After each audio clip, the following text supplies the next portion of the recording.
మోతు గ్రామం గోవిందపల్లిలో ఈజీఎస్ నిధులు 35 లక్షలతో సీసీ రోడ్ నిర్మాణానికి శంకుస్థాపన చేశారు శాసనసభ్యులు డాక్టర్ సంజయ్ కుమార్. ఈ సందర్భంగా శివాంజనేయ స్వామి ఆలయంలో ప్రత్యేక పూజలు నిర్వహించారు. ఎమ్మెల్యే మాట్లాడుతూ జగిత్యాల పట్టణాభివృద్ధికి ప్రజల అందరి సహకారం అవసరమని అన్నారు. ప్రజలు లేఅవుట్ ప్రకారం నిర్మాణాలు చేపట్టాలని, పట్టణంలో 14 జోన్ల 121 సర్వే నెంబర్ మార్పుతో చట్టబద్ధ అనుమతులు వస్తున్నాయని అన్నారు. గోవిందపల్లి వాగుపై 4.5 కోట్లతో వంతెన నిర్మాణం కోసం నిధుల మంజూరుకు ప్రపోజల్స్ పంపడం జరిగిందని ఆయనకు చేశారు. ఈ కార్యక్రమంలో తాజా మాజీ మున్సిపల్ చైర్పర్సన్ అడవాల జ్యోతితో పాటు మాజీ మున్సిపల్ చైర్మన్ పిసిసి సభ్యులు నాగభూషణం, గోలి శ్రీనివాస్, మాజీ సర్పంచులు స్వప్న, రాజేశ్వరరెడ్డి, జుమ్మర్తి శంకర్, మాజీ కౌన్సిలర్ కొలగాని ప్రేమలత, సత్యం, ఎంపీడీఓ వాసవి, గట్టు సతీష్, కస్తూరి శ్రీనివాస్, గుడాల రాజేష్, దయాల శంకర్, మల్లారెడ్డి, రమేష్, బెజ్జంకి లక్ష్మణ్, వీరభద్రిని శ్రీనివాస్, ప్రభాత్, శరత్ రావు, భిక్షపతి, ప్రవీణ్ రావు, వార్డు ఏ అజయ్, గ్రామ నాయకులు తదితరులు పాల్గొన్నారు.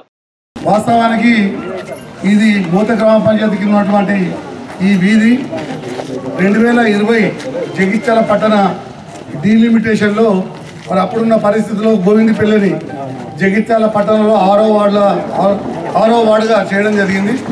మరి అప్పుడు ఈ ప్రాంతంలో ఇండ్లు లేకుండే అటు ఈజీఎస్ నిధుల ద్వారా ఈ ప్రాంత రోడ్డు నిర్మాణం కోసం, సీసీ రోడ్డు నిర్మాణం కోసం 35 లక్షల రూపాయలతో ఈ రోజు భూమి పూజ కార్యక్రమం ఏర్పరచడం జరిగింది అని ప్రతి క్షణం ఆలోచిస్తూనే ఉంటారు. వారు నిజానికి ప్రజల నేతగా ఉన్నారు. వాళ్ళు సంతోషించాలి. నాకు ఈ అవకాశం ఇచ్చినందుకు ఇక్కడ అందరికీ ధన్యవాదాలు తెలియజేస్తా ఉన్నాను. శంకుస్థాపన మొదలు మొరం నుండి రోడ్లు, తర్వాత అమ్మవారి యొక్క ఊరేగింపులో ఏనుగు రావడంలో ప్రధాన పాత్ర వహించి ఎన్నో రకాలుగా వారు సేవలు అందించారు. నాటి నుండి నేటి వరకు వారి సేవలు తీసుకుంటున్నాం, వారు చేస్తూనే ఉన్నారు. దేవాలయం వరకు రోడ్డును కొనసాగించి మమ్మల్ని ఆశీర్వదించాల్సిందిగా, వారి యొక్క దయని మా మీద చూపాల్సిందిగా వారిని సవినయంగా ప్రార్థన చేస్తున్నాం. 35 లక్షలతో ఎన్ఆర్ఈజీఎస్కి సంబంధించి శాంక్షన్ అయిన సీసీ రోడ్కి భూమి పూజ కార్యక్రమం ఘనంగా నిర్వహించడం చాలా హ్యాపీగా అనిపించింది. సార్ ఇట్లాంటివి చాలా చేసి ఉంటారు, కానీ మీకు కూడా డెవలప్మెంట్ కోసం ఇంకా కూడా కృషి చేస్తున్నారు. సీసీ రోడ్, సీసీ డ్రైనేజెస్ అనేది ఇక్కడ ఎవరైతే మనం నివసిస్తామో ఆ ఇళ్ళకి కంపల్సరీ అవసరమైన ఒక మౌలిక సదుపాయాల కిందనే వస్తాయి, డెవలప్మెంట్ యాక్టివిటీస్ కింద ఉంటాయి. సో మా గ్రామ పంచాయతీ తరఫున ఇంకా ఈ సీసీ రోడ్ నిర్మాణానికి కానీ ఎటువంటి అభివృద్ధి కార్యక్రమాలకి సంబంధించి తీర్మానాలు కావచ్చు, ఇంకా ఏమైనా పనులున్నా కూడా గ్రామ పంచాయతీ నుంచి ఇమీడియట్గా జరిగే విధంగా మా గ్రామ పంచాయతీ తరఫున మా పంచాయతీ కార్యదర్శి మరియు మా గ్రామ పంచాయతీ ప్రత్యేక అధికారి ద్వారా మేము వెంటనే స్పందించడం జరుగుతుంది. ఎటు పోదురా నువ్వు చేసిన కష్టం ఎప్పటికైనా సొంతం, కాలంతో పయనించేవాడికి కానిది ఏముంది, సాధనతోనే సాధ్యమవునని సదాశయంతో సాగర ముందుకు రాదురా ఏ విజయం, నీ కోసం నా కోసం. ఎటు పోదురా నువ్వు చేసిన కష్టం ఎప్పటికైనా సొంతం. కోసం కష్టపడే నాయకుడు మనకు దొరికాడు. మరి వారు చేసిన కష్టం ఎప్పటికీ పోదండి.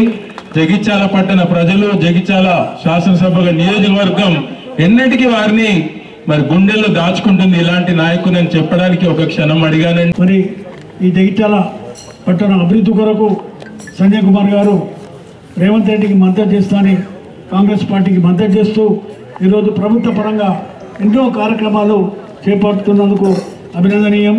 మరి నేను కూడా 40 సంవత్సరాల నుండి కాంగ్రెస్ పార్టీలో ఉండి మరి వారు కాంగ్రెస్ పార్టీలో చేరిన సందర్భంగా నేను కూడా ఆయన తోడుగా ఉండాలని చెప్పి ఆయన ఎంబడి పనిచేస్తున్నాను. దాదాపు జగిత్యాల పట్టణానికి మున్సిపల్ పాలకవర్గం కంప్లీట్ కాకముందు అయితే ప్రతిరోజు ఏదో ఒక వాళ్ళ కొబ్బరికాయలు కొట్టుకుంటూనే పోయినాం. అంటే అన్ని నిధులు తీసుకొచ్చేయడం. కాబట్టి మనము అభివృద్ధి చేసే వాళ్ళను మనం గౌరవించాలి. ఇవాళ మన ముఖ్యమంత్రి గారు కూడా మీరు అందరూ ఆశీర్వదించాలి. ఎందుకంటే ముఖ్యమంత్రి గారు నిరంతరం రోజు 18 గంటలు పనిచేసుకుంటా పోతున్నాడు. ఇలా మోడీ దగ్గరికి పోయి నిధులు తీసుకొస్తున్నాడు. దాన్ని కూడా కొంతమంది తప్పుబట్టి హేళన చేస్తున్నాడు. మరి గతంలో ఉన్న ముఖ్యమంత్రి పాముద్రావు అన్నట్టు ఆయన వంటి వాళ్ళ నిధులు వచ్చేది కాదు. ఎన్నో నిధులు తీసుకొచ్చి ఇలా ఈ జగిత్యాల తెలంగాణ రాష్ట్రాన్ని అభివృద్ధి పథంలో తీసుకెళ్ళడానికి ఆయన ముందుకెళ్తున్న సందర్భంగా ఆయనకు మనం అందరం కూడా సంపూర్ణంగా మద్దతు చేయాలి. అక్కడ రేవంత్ రెడ్డి గారు కానీ సంజయ్ కుమార్ గారు కానీ మనం మద్దతు ప్రకటించాలి. కాబట్టి ఏది ఏమైనా మనం పనిచేసేవారని గుర్తించాలి. ఇక్కడ రేవంత్ రెడ్డి గారిని కానీ ఇక్కడ సంజయ్ కుమార్ గారిని మనం గుర్తించాలి, వాళ్ళకి మనం ఆశీర్వదించాలి, దీవించాలి. మరొకసారి వాళ్ళను అసెంబ్లీకి పంపించి మరొకసారి ప్రభుత్వం వచ్చేదాకా మనం సహకరించాలని చెప్పి కోరుతూ ఈ అవకాశం ఇచ్చిన పెద్దలందరికీ ధన్యవాదాలు తెలియజేస్తూ సెలవు తీసుకుంటున్నా. జై హింద్, జై కాంగ్రెస్. మరి ఈ వార్డుకు మెయిన్ ముఖ్యంగా ఉన్న సమస్య ఏంటంటే ఈ మోతేవాగు ఎప్పుడు చిన్న వర్షం వచ్చినా కానీ మరి అటు ఇటు రాకపోకలు బంద్ అయ్యి మరి దానిలో జేసీబీలో పోయి వచ్చేటువంటి పరిస్థితి ఉన్నది. పోలీసు కాపలా ఉండి తీసుకుపోయే పరిస్థితి. మరి ఇప్పుడు దానికి కూడా సంజయ్ అన్న గారు నిధులు 4 కోట్ల రూపాయలకు ప్రతిపాదనలు పంపడం జరిగింది. మరి అతిపెద్ద సమస్య అది తీర్చినందుకు మన సంజయ్ అన్న గారికి ధన్యవాదాలు తెలియజేసుకుంటూ, మరియు గతంలో మరి ఆగిపోయిన పనులు డబుల్ బెడ్రూమ్లలో నీటి సరఫరా కానీ సెప్టిక్ ట్యాంకులు కానీ విద్యుత్ సప్లైకి సంబంధించినటువంటి పనులు బకాయి ఉన్నందుకు దానికి కూడా నిధులు తీసుకొచ్చి మరి ఈ వారం 10 రోజుల లోపల అందరూ గృహప్రవేశానికి వెళ్ళేందుకు మొత్తం సిద్ధం చేసినటువంటి సంజయ్ అన్న గారికి అందరి తరఫున ధన్యవాదాలు తెలియజేసుకుంటూ నాకు ఈ అవకాశం ఇచ్చినందుకు మరొకసారి ధన్యవాదాలు తెలియజేస్తాను. మరి ఇంత ఒక కార్యక్రమం ఇదే కాదు, నేను చైర్పర్సన్ ఒక 11 నెలలు మాత్రమే ఉండడం జరిగింది. ఈ 11 నెలల్లో స్టార్టింగ్లో నేను అనుకున్నారే అభివృద్ధి కార్యక్రమాలు ఏంది, అసలు అవ్వట్లేదు ఏంది అని చెప్పేసి చూస్తున్న రోజుల్లో మరి సంజయ్ అన్న మరి ప్రభుత్వంలోకి వచ్చిన తర్వాత ఏం చేస్తున్నాం, ఏం చేయాలి, ఎట్లా దీన్ని అభివృద్ధి చేయాలన్న ఆలోచనతోటి నన్ను ముందుకు తీసుకెళ్ళి మరి నేను వచ్చిన తర్వాత ఒక 3-4 నెలల లోపలనే 20 కోట్ల పనులు నాతో చేయించడం జరిగింది. మరి ఈ 20 కోట్ల పనులు చేసిన తర్వాత ఈరోజు ప్రతి ఒక్కరు ఎక్కడికి వెళ్ళగానే పర్లేదు ఇంకో కొంచెం పనులు చేసారు అనే దానికి కారణం మరి సంజయ్ అన్న మమ్మల్ని వెనకాల నుండి నడిపించారు కాబట్టి మరి నేను ఇంత గొప్పగా కార్యక్రమాలు చేయడం జరిగింది.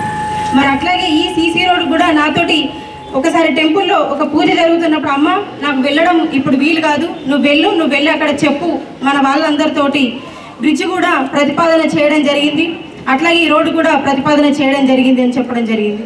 మరి అందులోనే నేను చెప్పి ఒక నెలన్నరనే అవుతుంది, మరి అంతలోపల ఈ రోడ్డు కూడా శాంక్షన్ చేయడం జరిగింది. మరి అట్లాగే బ్రిడ్జ్ కూడా ప్రతిపాదన చేసినాం, అది కూడా తొందరలోనే స్టార్ట్ అవుతుంది. మరి ఇన్ని సంవత్సరాల నుంచి చాలా సంవత్సరాల నుంచి ఇక్కడ ఇల్లు కట్టుకున్న వాళ్ళు ఎవరైనా సరే వాళ్ళకి రాకపోకలు ఇబ్బంది అవుతున్నాయి. ఏ చిన్న వర్షం పడినా ఏ కొంచెం వరదలు వచ్చినా ఈ బ్రిడ్జ్ మీదకి వెళ్ళి వాటర్ వచ్చి రాకపోకలు అన్నీ ఆగిపోయి జేసీబీలు పెట్టి మేమే ప్రత్యక్ష సాక్షులం కాబట్టి జేసీబీలు పెట్టి పోలీసు వాళ్ళని పెట్టి మొత్తం ఇక్కడ ఒక క్యాడర్ని అందరినీ పెట్టి అందరినీ ఇక్కడ నుంచి ఇటు నుంచి అటు నుంచి ఇటు తీసుకెళ్లడం జరిగింది 3-4 రోజుల పాటు. వాళ్ళకి ఇక్కడ ఆహారం కూడా కొనుక్కొని ఇక్కడ నుంచి వెళ్ళి కొనుక్కునే పరిస్థితుల్లో లేనప్పుడు మరి ఆహారం కూడా అందించడం జరిగింది. మరి అట్లాంటి పరిస్థితుల్లో ఉన్న గోవిందపల్లె ఈ రోజు ఒక రూపు దాల్చబోతున్నాడు, దానికి కారణం సంజయ్ అన్న. మరి ఇట్లాగే ఇంకా కూడా అభివృద్ధి కార్యక్రమాలు ఎన్నెన్నో చేస్తూ ఉండాలి, మమ్మల్ని ఇట్లాగే పుష్ చేస్తూ మమ్మల్ని ఇట్లాగే ప్రోత్సహిస్తూ ఇలాగే మమ్మల్ని ముందుకు తీసుకెళ్లాలని చెప్పి సంజయ్ అన్నకు హృదయపూర్వక ధన్యవాదాలు తెలియజేస్తున్నాను. అట్లాగే ఈ అవకాశం ఇచ్చిన ప్రతి ఒక్కరికి కాలనీ వాసులకు కానీ సంజయ్ అన్నకు కానీ హృదయపూర్వక ధన్యవాదాలు. Thank you. గోవిందపల్లె అంటే ఒకప్పుడు పల్లె, మోతెకు హ్యామ్లెట్. మొదటి నుంచి కూడా మోతే గ్రామంలో దాదాపు ఒక 40-50 సంవత్సరాలు సర్పంచ్గా ఉన్న ఆ కుటుంబంతో మాకు అత్యంత అనుబంధం. అట్లనే ఉప సర్పంచ్ ఉన్న లింగారెడ్డి గారు కూడా ఏదైనా పెట్రోల్ పంప్ అవన్నీ చూస్తుండే కాబట్టి మొన్ననే రాజశేఖర్ చనిపోయాడు. ఆ కుటుంబంతో కూడా చాలా పరిచయం చిన్నప్పటికీ. ఇదొక పల్లె, ఎడ్ల బండ్లు పోయే రోడ్లు. అటువంటిది జైత్యాల పట్టణం కలిసి మొత్తం ఇరుకుగా అయిపోయింది. ఇవన్నీ కూడా మనం చూస్తున్నాం. అట్లనే జైత్యాలకు ఆపకపోతే శంకులపల్లె అత్తిపనపేట కింద ఆమెట్ కానీ కలిసిపోయింది. దరూరు పూర్తిగా కలిసిపోయింది. మరి అటువంటి సందర్భంలో జైత్యాల అట్లనే ఈ మోతేవాకు నాకు అనుబంధం. ఈ మోతేవా ఏడుకెళ్ళి వస్తుంది, అంతరావ దగ్గరికి వెళ్ళి చాలై దరూరు వాక్యలు వస్తుంది. అంతర్గామంలో భూమి కాదు, దరూరు పక్కకు కూడా ఇలా కుంభసరదా కనబడతాడు. 10 ఎకరాలు ఉండే మాకు, 1 2 ఎకరాలు బ్రహ్మాండమైన మామిడి తోట ఉండే. ఈ ఏరియాలో ఊలకు లేకుండా అటువంటి మామిడి తోట. చిన్నప్పుడు పోయి అక్కడ ఆడుకున్నాం, చెలిమిల నీళ్ళు తాగుడు. అట్లాంటిది ఇవాళ మురిగి కాలం అయిపోయింది అక్కడి నుంచి ఇక్కడ వరకు. అయితే ఈ పరిస్థితి ఒక్క జైత్యాలనే కాదు, నేను ఇక్కడ నిందిస్తాను. ఇవాళ దాదాపు 150 మంది సభ్యులు ఉన్నారు, ఇప్పుడు 40-50 మంది ఉన్నారు. మీరు 50 మంది అంటే ఇంటూ 100 అంటే 5,000 మందికి సమానం. 150 మంది ఇంటూ 100 అంటే 15,000 మందికి సమానం. వీరందరూ కూడా విద్యావంతులు. మరి ఇవాళ ఈ పరిస్థితి ఏంది? చాలా చోట్ల జరుగుతుంది. అంతరైతుంది కదా మనం చేద్దామంటే హైడ్రాబాద్ అన్నట్టు మళ్ళీ ఇక్కడ వస్తే మళ్ళీ అట్లా అంటారు. కానీ నేను ఇవాళ చెప్తలేను, నేను రాజకీయాలకు వచ్చినట్టుగా ఓడిపోయినప్పటికీ కూడా చెప్తున్నా, మన దగ్గర నాశనం అవుతున్నది, లేవుట్లుంటలేవు, సరిగా పట్టించుకుంటలేరు అని చెప్పి చాలాసార్లు చెప్పిన. నేను ఇవాళ వయసులో చాలా చిన్నదైన వాసవి జైత్యాల పుట్టిన బిడ్డ. జైత్యాల చుట్టుపక్కల గ్రామాలు ఇప్పుడు ఆమె చేతులు. జైత్యాల బాగుండాలంటే వారి నిజాయితీ ఉండాలి, వారి కింద సెక్రటరీ నిజాయితీ ఉండాలి, కింద నాయకులు నిజాయితీ ఉండాలి. అదేవిధంగా లేఅవుట్లు పెట్టేటోళ్ళు కూడా సమాజం గురించి కూడా ఆలోచన చేయాలి. ఎస్ చేయాలి. నేను మాత్రమే కానీ ఒక్క రూపాయి కూడా ఎవరి దగ్గర తినలే. ఇంట్లో కూడా కోట్ల రూపాయలు సంపాదించుతుంది నేను అనుకుంటే. ఈ 10 ఏళ్లలో కోట్ల రూపాయలు సంపాదించుతుంది. జగిత్యాల పట్టణం 10 ఏళ్లలో చుట్టుపక్కల అన్ని లేఅవుట్లని, అన్ని అపార్ట్మెంట్లని, ఏ ఒక్క అపార్ట్మెంట్ ఎవడు కడుతుండో కూడా చూసుకోలేదు. ఇక ప్రాంత అధికారులే కావచ్చు, నాయకులే కావచ్చు, అది ఏ పార్టీ ఉన్నా కానీ ఏం చేసిండో అది వాళ్ళ పాపం వాళ్ళకే పోతుంది. ఎందులో కూడా భాగస్వామి కాలేదు. ఎప్పుడైనా వస్తే కూడా ఇది కరెక్ట్ కాదు అని కూడా చెప్పిన. కాదు అంటే ఓటు పోతుందని నేను ఆలోచన చేయలేదు, ఇంక్లూడింగ్ ఈ ఏరియా ప్రాంత వాస్తులు కూడా. సో ఇవన్నీ నిందించుకుంటూ ఈడికెళ్ళి ఈ 30 లక్షల సిమెంట్ రోడ్ భూమి చేసుకుని పోయేటందుకు నేను రాలేదు. ఎస్, దీనికి ఒక మార్గం చూడాలి. మార్గం చూడాలంటే మీ సహకారం కూడా కావాలి. చెరువులను కూడా పునరుద్ధరించాలని చెప్పి ఒక నిర్ణయం తీసుకున్న దాంట్లో భాగంగా మోత చెరువు పునరుజ్జీవం కోసం రిజ్యువనేషన్ ఆఫ్ మోతే ట్యాంకు 2 కోట్ల పైన మంజూరైన అని చెప్పి సందర్భంగా రిజ్యువనేషన్ ఆఫ్ మోతే ట్యాంక్. కాబట్టి విద్యావంతులమైన ఇక్కడున్న మిత్రులను కోరుతానా, రేపటి నాడు ఎవ్వరు మీ మిత్రులు ప్లాట్లు కొనుక్కున్నా అయిపోయింది. అసలు దానికి మోడుందా లేకుంటే ఏంది పరిస్థితి ఆలోచించాలి. మిత్రులు కోరుతున్నా, తప్పకుండా అభివృద్ధిలో మేము వినంటూ ఉంటాం. మొన్న R&B రోడ్ల వర్క్లో ప్రపోజల్ ఇవ్వమంటే ఫస్ట్ మన బ్రిడ్జ్కే 4.5 కోట్లకి ఇచ్చినని చెప్పి ఇక్కడ దీని ప్రాధాన్యత నాకు తెలుసు. సో మిగిలిన కొన్ని రోడ్లలో అందరూ చేద్దాం, తప్పకుండా చేసుకుంటూ పోదాం. ఒకవైపు అభివృద్ధి చేసుకున్నాం ఖచ్చితంగా, ఒకవైపు సహకారం కూడా ఉండాలి. 2 ఉండాలి.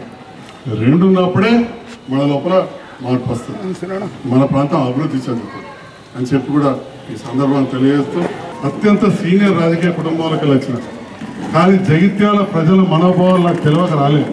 ఇలా మీడియా ద్వారా చెప్తున్నా, జగిత్యాల ప్రజలు 2009కి వెళ్ళి కాంగ్రెస్ పార్టీకి ఓట్లు ఎత్తలేదు. 9లో చాలా తక్కువ వేసింది జగిత్యాల పట్టణ ప్రజలు.